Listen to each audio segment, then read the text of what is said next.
No segundo domingo do mês de junho é comemorado o Dia do Pastor. É um dia então para que eu e você, ovelhas, possamos refletir sobre como tem sido a nossa atitude para com os nossos pastores. Será que nós os temos honrado da maneira devida, como nós encontramos lá na palavra de Deus? Essa reflexão que eu gostaria de trazer hoje, que eu gostaria de fazer junto aqui com você nesse vídeo. E eu espero que quando você ouça essa palavra honrar, você já se lembre de um mandamento que tem essa palavra. Você se lembra qual que é esse mandamento? É o 5º mandamento. Honra teu pai e tua mãe, para que se prolonguem os teus dias na terra que o Senhor, teu Deus, te dá. Eu sei que isso parece se limitar, se restringir apenas aos nossos genitores. Mas será que isso é realmente verdade? Nós vamos ver isso através de um documento de fé que eu gosto demais e que eu espero que você, querido, possa conhecer, que é o Catecismo Maior de Westminster. É um documento de fé muito precioso. Aqui nós aprendemos verdades muito preciosas, verdades profundas. Se você quer um estudo profundo das verdades das Escrituras, com certeza esse é um material que vai te ajudar e muito. E nós vamos usá-lo hoje para ver essa e outras questões relacionadas à honra aos líderes da igreja, à honra aos nossos pastores. Lá na pergunta 124 do Catecismo, nós temos o seguinte, eu vou ler para vocês. Que significa as palavras pai e mãe no 5º mandamento? A resposta é que os superiores são chamados de pai e mãe, tanto para lhes ensinar a respeito de todos os seus deveres para com os inferiores, demonstrando-lhes como pais naturais amor e gentileza conforme as suas diversas relações, quanto para operar nos inferiores maior disposição e alegria no cumprimento das suas obrigações para com seus superiores como aos seus próprios pais. Então é assim mesmo que nós devemos pensar nos nossos superiores, especialmente na igreja, que é um contexto tão próximo e que nós inclusive chamamos de família da fé. O objetivo é que realmente seja desenvolvida uma paternidade espiritual. E eu sei que isso implica uma responsabilidade do líder, uma ação da sua parte, mas esse vídeo não é um vídeo para o líder, esse é um vídeo para você e eu, ovelha, para que nós possamos pensar na nossa atitude. E isso é para nós pensarmos se nós realmente temos tratado os nossos líderes, os nossos pastores com esse afeto, com esse respeito, como se fosse uma relação de pai e filho, que envolve honra, que envolve amor e que envolve cuidado. Isso é um questionamento que nós precisamos fazer. E já que a gente já compreendeu o que significa isso, o que significa a palavra honrar? O que significa essa atitude e essa ordem que é dada aqui nesse mandamento? Mais uma vez a gente conta com a ajuda do Catecismo, lá na pergunta 127, que diz o seguinte: que honra devem prestar os inferiores aos seus superiores?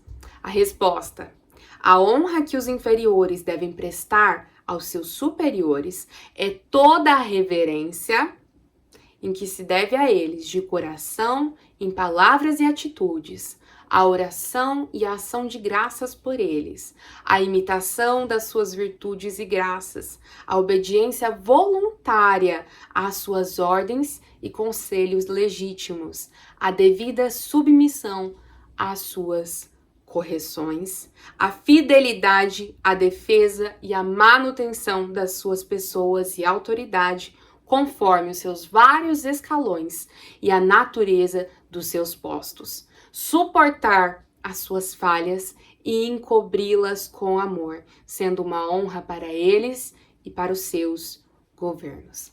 Essa é a verdadeira honra que é devida aos nossos líderes e aos nossos pastores. E eu queria destacar algumas coisas que estão aqui nessa resposta que eu acho que a gente precisa realmente prestar muita atenção. A questão da reverência, né? Toda a reverência que se deve a eles de coração, em palavras e atitudes. A reverência é algo que se perdeu muito, né? A gente banalizou demais essa questão da autoridade E a gente perdeu a reverência, simplesmente isso. Nós, por conta da rebeldia, da rebelião do nosso coração, por conta do pecado, filhos e filhas de Adão e Eva, temos aí essa semente da discórdia e isso dificulta muito a união, que é o elo aí da igreja, né? Que é aí a base para nossa comunhão. Nós precisamos disso. E a reverência é algo que nós precisamos resgatar. Isso tanto no culto, né? Mas nas nossas relações também. Isso se perdeu. Nós precisamos tratar os nossos pastores com reverência, porque eles são, de fato, autoridade sobre as nossas vidas. O pastor não é qualquer pessoa. Ele é alguém que Deus designou para cuidar da tua vida, para estar responsável por você, pela tua alma. Isso é muito sério para ele, mas para você que não tem dado valor a isso que o Senhor Deus te deu, que é um privilégio teu de ter alguém que zela pela tua vida e pela tua alma. Isso é em palavras e atitudes, né, gente? Essa questão da palavra é muito, muito sério, né? Tem um livro da Simone Quaresma que fala que a língua é fogo. E ela de fato é. Ela destrói as nossas relações, mas ela tem também o poder de abençoar os nossos relacionamentos. Agora, como nós temos usado as nossas palavras? Como têm sido as nossas palavras para com os nossos pastores, para com os nossos líderes e as nossas atitudes? O que elas demonstram? Elas demonstram reverência? Elas demonstram amor? Outra coisa que é falada aqui é a oração e a ação de graças por eles. Gente, se tem uma coisa que é essencial é a intercessão pelos nossos pastores. E se tem uma coisa que a gente falha, é nisso. Vamos combinar, vamos ser sinceros, vamos confessar uma coisa aqui. Muitas vezes a gente só ora pelos nossos pastores 5 minutos antes do sermão. E olhe lá. E, gente, se tem uma coisa que a gente precisa fazer é isso. É orar pelos nossos pastores. Eles carecem da nossa oração. Se você e eu, meu irmão e minha irmã, já somos atacados diariamente por Satanás, você imagine um ministro de Cristo. Ele precisa da sua oração. Porque ele é atacado constantemente. Ele tem as suas lutas, ele tem as suas dores, há momentos em que ele quer desistir e abandonar tudo. Porque esse é um fardo pesado. O ministério é muito pesado, ele inclui muitas dores, inclui muitos sofrimentos.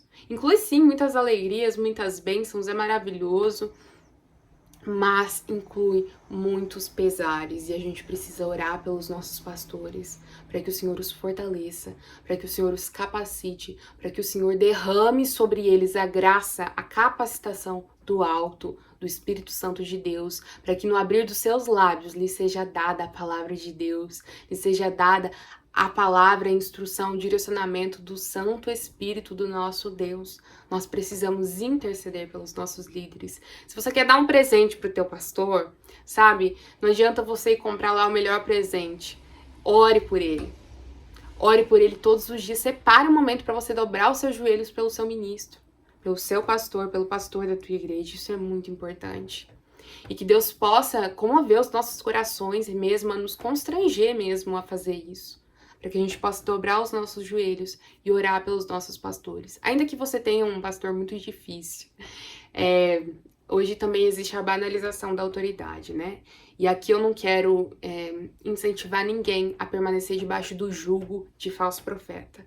Se o teu pastor é um falso profeta, meu irmão, minha irmã, sai logo dessa igreja. Sai logo da tua igreja. Se você já conversou, já viu, continua nas mesmas heresias, nos mesmos erros, continua distorcendo a verdade de Deus, sai da igreja. Só isso, sai da igreja. Mas não é isso que eu tô me referindo. Eu tô me referindo a pastores que são falhos, a pastores imperfeitos, porque todo pastor é. Seu pastor pode ser um reformado, calvinista, ultra mega bíblico, ele vai falhar com você. Ele vai errar. Ele pode tropeçar na pregação, entendeu? Aí entra a tua oração, aí entra as tuas palavras. Aí entra os teus conselhos também. Mas em amor, em respeito, em reverência, isso muda tudo. É isso que transforma tudo. Então, no lidar aí com o teu pastor, mesmo que ele seja um pastor muito difícil. E se ele for difícil, que você ore dobrado. Ore dobrado por o teu pastor, se você tem visto que ele tem falhado em alguma área. E peça ao Senhor sabedoria para ir conversar com Ele, porque isso faz parte também de nós auxiliarmos os nossos pastores. Outra coisa, a imitação das suas virtudes e graças.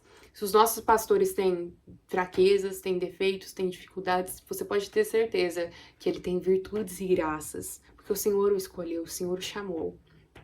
E o Senhor o capacitou, e o Senhor o tem transformado dia a dia. Olhe para o teu pastor e imite-o. Existe um versículo lá em Hebreus que diz: imitai a fé que tiveram, falando dos líderes. E é isso que nós precisamos fazer. Nós precisamos imitar a fé dos nossos líderes. Olha para o jeito que o teu pastor lê a Bíblia. Como ele faz as suas anotações. Como seus olhos brilham diante da palavra. Como ele aconselha um irmão, como ele cuida de alguém que está doente. Você precisa aprender com o teu pastor, sabe? Às vezes a gente assiste muito vídeo no YouTube e a gente fica aprendendo com muita gente, mas a gente perde uma oportunidade enorme de aprender observando e estando junto com os nossos pastores. E é isso que nós precisamos fazer.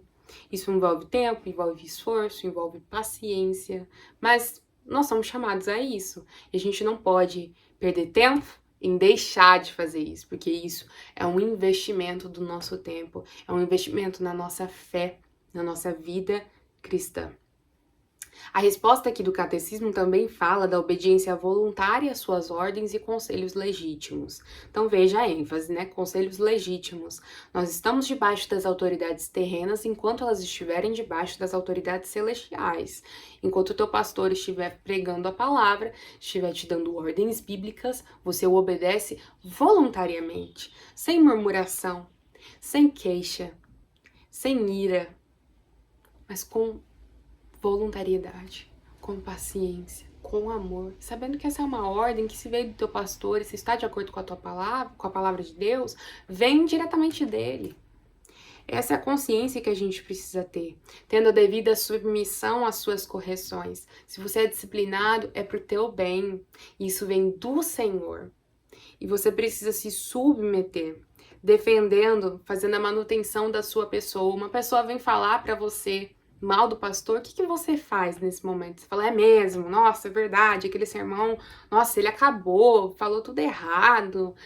Ou então, nossa, é mesmo, o pastor, ele vive fazendo essas coisas, né? Mas, olha, ele tem uma dificuldade com esse pecado, vamos botar em oração, ainda fala isso, né? Não é assim, não é assim. Uma pessoa vir falar mal do pastor, sabe, cuidado, pergunta pra pessoa se já conversou com ele sobre isso. É a primeira pergunta. Primeira pergunta, você já conversou com ele sobre isso? Porque se a pessoa não conversou, não tem por que conversar com ela. Ela não falou diretamente com o pastor. Do que adianta você ficar alimentando ali um boato, você ficar alimentando ali uma difamação?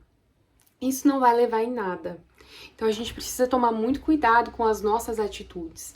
Uma outra coisa que está aqui no final da resposta é algo assim que é muito difícil e é muito importante. As coisas mais importantes são sempre mais difíceis, né? Suportar as suas falhas e encobri-las com amor, sendo uma honra para eles e para seus governos. A gente não consegue suportar as falhas de ninguém, né? Só as nossas a gente consegue muito bem. Você sempre tem uma desculpa para as tuas falhas, mas para a falha do outro, a gente sempre tem uma pedrinha para atacar. Isso é muito perigoso, isso mostra a idolatria do eu, a idolatria do ego, isso mostra o quanto nós estamos perdidos aqui nessa caminhada. E a gente precisa tomar muito cuidado com isso. A gente precisa suportar as falhas dos nossos pastores. Eles vão falhar contra nós. Agora, se você for, meu irmão, se agarrar a cada falha que o teu pastor faz com você, você não vai viver a vida de igreja. Porque igreja é hospital. É lugar de gente ferida, é lugar de gente machucada, é lugar de gente perdida, é lugar de pessoas que foram encontradas pelo Senhor. Então, isso inclui o pastor. Isso inclui o pastor. O pastor é um ser humano. Por favor, o pastor é um ser humano que tem falhas, que tem defeitos, que tem pecados. Então você precisa aprender a suportar as falhas do teu pastor, a suportar as falhas e encobri-las. Quer dizer que então eu não vou contar para ninguém devida, né, a nenhuma outra autoridade que esteja ali na igreja, não vou contar para nenhum irmão e vou fingir que tá tudo bem. Não, Não é isso que quer dizer. A gente tem o princípio lá de Mateus 18, né? Se o teu irmão pecar contra ti, você vai com ele, conversa, ele não te ouve, você chama outras pessoas para irem lá com você, e isso no fim termina, se for necessário, na exclusão do membro. Isso vale para o pastor também. E nós precisamos usar isso. Então, se teu pastor tá pecando, você vai em primeiro lugar, você conversa com ele. Se ele não te ouvir, você chama algum outro líder ali da igreja ou algum outro irmão e vai conversar com ele. E faz o processo de Mateus 18. Mas isso não quer dizer que encobrir seja deixar de fazer esse processo. Encobrir é deixar de você ficar falando aí no telhado, falando para todo mundo ouvir, sabe? É com o teu pastor que você tem que falar. Suporte as falhas dele e encubra-as. É isso que a gente precisa fazer. E eu sei que isso é muito bonito, né? Mas isso não poderia estar mais distante da realidade, da nossa realidade como igreja. E com certeza eu e você deixamos de cumprir os nossos deveres aí para com os nossos pastores, e eles também deixam de cumprir os seus deveres como autoridade para com a gente. Mas é por isso mesmo que a gente precisa pensar e refletir, para que nós possamos sondar o nosso coração, analisar as nossas atitudes e mudar. Existe uma seção no catecismo que trata exatamente sobre isso, sobre os pecados dos superiores para com os inferiores e dos inferiores para com os superiores. E a gente precisa refletir sobre isso, né? A gente precisa pensar sobre os nossos pecados, o que nós temos feito e nos corrigirmos. E talvez seja por essa nossa dificuldade, pela nossa pecaminosidade e pela complicação, né, das nossas relações aí, pela semente da discórdia, que é o pecado, que o Senhor nos deixou uma promessa para esse mandamento. Qual que é a promessa em forma de encorajamento? Para que se prolonguem os teus dias na terra que o Senhor, teu Deus, te dá. O Catecismo, na pergunta 133, ele afirma que essa é uma promessa explícita de vida longa e de prosperidade feita a todos os que guardam esse mandamento, até onde servir à glória de Deus e ao próprio bem deles. Então nós vamos ser abençoados no que diz respeito à glória do Senhor e ao nosso bem, se nós obedecermos a esse mandamento de honrar as autoridades que Deus colocou sobre nós. E a gente pode ver isso na prática. Uma igreja em que os membros tratam os seus líderes com reverência, que eles têm consciência de que Deus os colocou ali, de que eles são autoridade sobre a sua vida, de que os pastores que o Senhor escolheu são autoridade sobre as nossas vidas. Uma igreja que intercede pelos seus pastores, uma igreja que suporta as faltas dos líderes, que suporta as faltas dos pastores, que não leva tudo em conta, mas que age de acordo com o princípio de Mateus 18, que vai lá conversar, que vai lá ver o que está acontecendo, que vai lá e fala do pecado para aquele que é quem está pecando, que é o pastor. Uma igreja que faz isso, com certeza, é uma igreja diferenciada, é uma igreja onde há unidade, é uma igreja onde as bênçãos do Senhor transbordam. E eu sei que você e eu queremos viver uma igreja assim.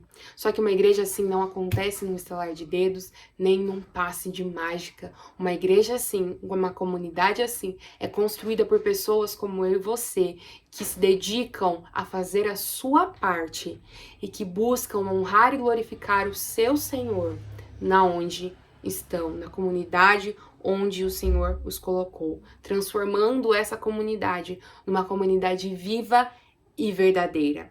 É assim que nós devemos viver. É isso que nós devemos buscar. E a pergunta que eu faço para você: será que você tem contribuído com a tua comunidade? Você tem obedecido ao Senhor e honrado seus pastores? Você se dá conta da grandiosidade do seu dever para com as autoridades que Deus constituiu sobre a igreja? Nós precisamos refletir sobre isso e analisar como nós temos nos conduzido. O pastorado é uma vocação sublime. Alguns dizem ser a mais sublime das vocações. e que já se constitui como um chamado, né? Um chamado para cuidar do rebanho de Cristo, o rebanho de Deus. Eu e você, como ovelhas, então, precisamos nos dar conta disso. Nós precisamos gastar tempo orando pelos nossos pastores. Nós precisamos nos lembrar daqueles que gastam tempo preparando a palavra para nos alimentar toda semana. Não é o conferencista que você assiste na internet, nem aquele que você vê uma vez por ano em algum retiro que você vem aí, que alimenta você, que cuida de você, que vai ver quando você está doente. É o teu pastor. Aquele pastor, aquele ministro da igreja local, é ele quem vai cuidar de você, quem vai ouvir você, quem vai chorar junto com você e quem vai te repreender quando você estiver errando. Portanto, valorize o pastor da igreja local, que nós possamos honrar, valorizar, obedecer os nossos líderes e que nesse dia do pastor você possa fazer essa reflexão. Deus abençoe a sua vida, Deus abençoe os nossos pastores.